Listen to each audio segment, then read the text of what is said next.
Assalamualaikum warahmatullahi wabarakatuh. Ismi Ahmad bin Abdul Rashid, Raqmul Talabah 06151006. InsyaAllah, kumpulan kami akan membentangkan mengenai masdar ghairu sulasi, yang mana saya menjadi pembentang pertama dan akan disambung perbahasan mengenai tajuk kami oleh sahabat yang lain. InsyaAllah, masdar ghairu sulasi. Sebelum kita masuk kepada masdar ghairu sulasi, marilah kita tahu masdar secara umum ataupun secara asasnya, iaitu yang menjadi pecahan kepada masdar sulasi dan masdar ghairu sulasi ataupun dikenali sebagai masdar qiyasi. Okey, awalan ma dalla ala ma'na mujarrad min az-zamani, yang mana isim yang menunjukkan arti yang tidak dikenai masa, isim yang tidak terikat dengan masa, yang tak boleh kaitkan dengan masa, itu adalah kenali sebagai definisi masdar yang pertama.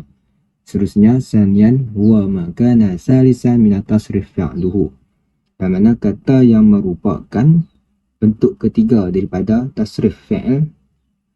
Sebab apa yang dikatakan dengan bentuk yang ketiga pada tasrif fi'il?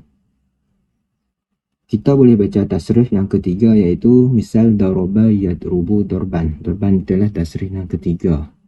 Contoh yang seterusnya, jalasa yajlusu, julusan. Julusan itu adalah tasrif yang ketiga. Seterusnya, salisan min kitabin miftah fil sarfi, al-masdar ma dalla ala halsi la ghairin, yang mana masdar adalah kata yang menunjukkan erti kejadian, tidak kepada sebaliknya, iaitu masdarnya adalah membawa kepada sesuatu kejadian. Seterusnya, kita masuk kepada ta'arif masdar. Okey, setelah kita dapat memahami masdar secara umum, seterusnya kita akan bawa kepada ta'arif masdar, yang mana tasrif ini adalah tasrif yang paling banyak digunakan di dalam kitab, yang mana tidak berlaku khilaf padanya. Okey, wa isim yadullu ala hadisi faqat min ghairi ay yaqtarinu bi zaman muhaddid wa huwa ma yusamma masdar as-sarih. Apa yang dimaksudkan ialah isim yang menunjuk ke atas kejadian, tidak terikat dengan masa dan dipanggil sebagai masdar musarrih. Apa yang kita faham iaitu daripada masdar musarrih ialah masdar sarih ialah masdar kata terbitan. Kata terbitan itu timbul daripada mana? Kata terbitan itu timbul daripada fi'il itu sendiri. Misalnya fa'ala yaf'ulu fi'lan. Okey, fi'lan itu timbul daripada asal daripada fa'ala. Okey, seterusnya kita masuklah ke ta'rif masdar ghairu sulasi, yang mana menjadi perbincangan oleh kumpulan kami. Okey, masdar af'al ghairu sulasiyah qiyasiyah kulluha ay anna laha abaniyatun muhaddidah wa awzanan ma'rifatu naqisu 'alaiha. Okey, mudah faham masdar ni adalah masdar yang berlaku pertambahan huruf. Okey, sama ada satu huruf, iaitu dikenali sebagai masdar rubai. Yang seterusnya, masdar yang bertambah dua huruf yang dikenali sebagai masdar khumasi, dan berlaku masdar pertambahan tiga huruf yang dikenali sebagai masdar sudasi. Okey, seterusnya berkenaan dengan masdar yang itu akan dibentangkan secara lebih mendalam dan lebih terperinci oleh ahli kumpulan yang selanjutnya. Aktafi bihadzal qadar. Assalamualaikum warahmatullahi wabarakatuh. Assalamualaikum warahmatullahi wabarakatuh. Nama Nik Muhammad Luqman Akili bin Muhammad Apandi. Nombor metrik 061759. InsyaAllah saya akan menerangkan berkaitan dengan jenis-jenis masdar. Okey, masdar ini terbahagi kepada 5 bahagian. Yang pertama, ghairu mim. Yang kedua, mim. Yang ketiga, marrah. Yang keempat, hay'ah. Dan yang kelima, sina'i. Okey, untuk ghairu mim ini ia terbahagi kepada qiyasi dan suma'i. Qiyasi seperti kita tahu, qiyasi ia mempunyai kaedah. Manakala suma'i ini dia perlu pada hafal. Untuk merujuknya kita boleh merujuk kamus. Okey, bagi mim, marwah, hai'ah dan sina'i, dia adalah kiasi, yang mana kita boleh bina dia daripada kaedah yang telah ada dalam ilmu nahwu. Kemudian, okey, ghairu mim. Ghairu mim ni kita dikenali juga sebagai masdar asli. Okey, masdar asli ni apa? Yang mana tidak ada penambahan mim di hadapan dan ia bertasydid di belakang serta diiringi dengan ta marbutah. Okey. Ghairu mim ada dua keadaan, iaitu sema'i dan kiasi. Bila sema'i, bila terbina daripada sulasi mujarrad, yang mana dalam sema'i ini contohnya fa'ala. Fa'ala ni kita tak boleh teka sama ada masdarnya sama ada fa'lun ataupun fu'ulun. Contohnya daraba darban, jalasa julusun. Kedua-dua itu adalah di bawah wazan fa'ala, tetapi berbeza. Kerana ini bergantung kepada penggunaan orang Arab. Untuk memastikannya, kita boleh merujuk kamus. Manakala bagi kias ini pula, bila terjadi apabila terbina daripada ghairu thulathi mujarrad. Contohnya wazan af'ala. Masdarnya adalah if'alan, taf'ala, taf'ilan. Kadang-kadang ta marbutah ditambah pada belakang. Seterusnya, jenis masdar yang kedua adalah masdar mim. Apa benda masdar mim ni? Masdar mim ni adalah masdar yang diawali dengan huruf mim di hadapannya. Bentuk bagi masdar mim untuk ghairu sulasi sama seperti isim maf'ul. Contohnya yukramu mukramun, yustakhraju mustakhrajun. Okey, jenis masdar yang ketiga adalah masdar marwah. Masdar marwah ni di bawah wazan fa'latun, yang bermaksud maksud berapa kali perbuatan itu dilakukan. Bagi bentuk masdar marwah untuk ghairu thulathi sama seperti masdar biasa, cuma ditambah ta marbutah di akhir. Contohnya daripada perkataan intilaqan, intalaqa yantaliqu intilaqatan. Okey. Masdar yang keempat iaitu masdar hai'ah, yang mana wazannya adalah fa'latun, yang membawa maksud bagaimana perbuatan itu terjadi ataupun bagaimana keadaan ketika perbuatan itu. Contohnya bentuk bagi ghairu thulathi hai'ah, darabtu ka Zaidin. Contoh, saya menumbuk seperti Zaid.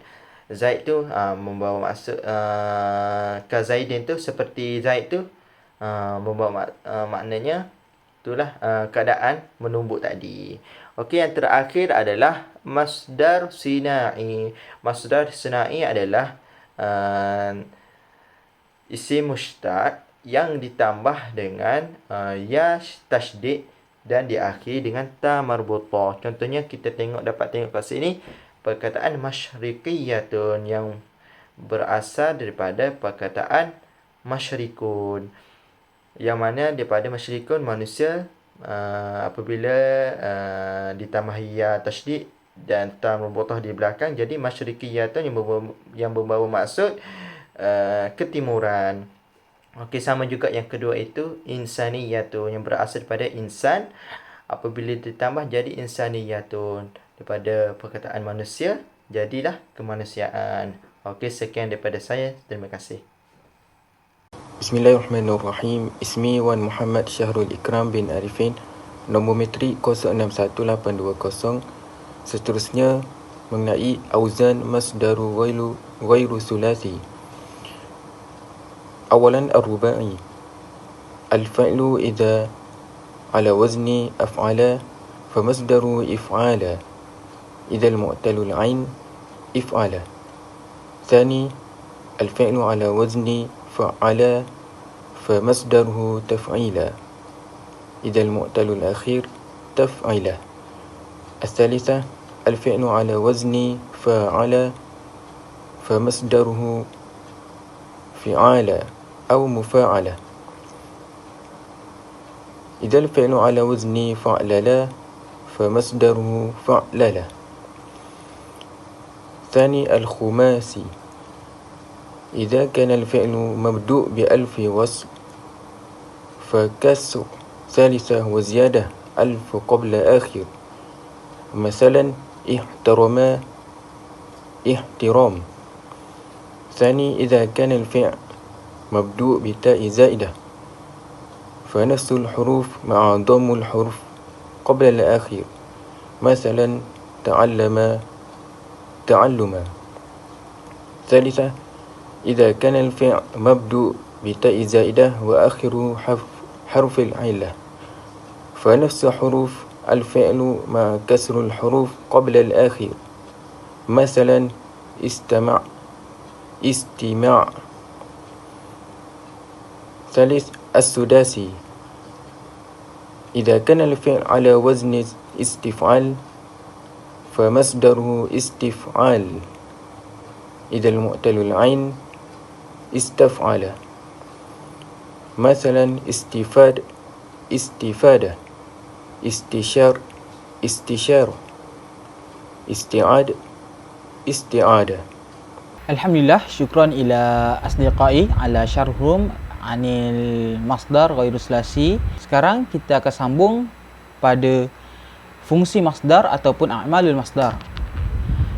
Sebelum tu nama saya Muhammad Zikri bin Zulkifli Amin, nombor matrik 060838.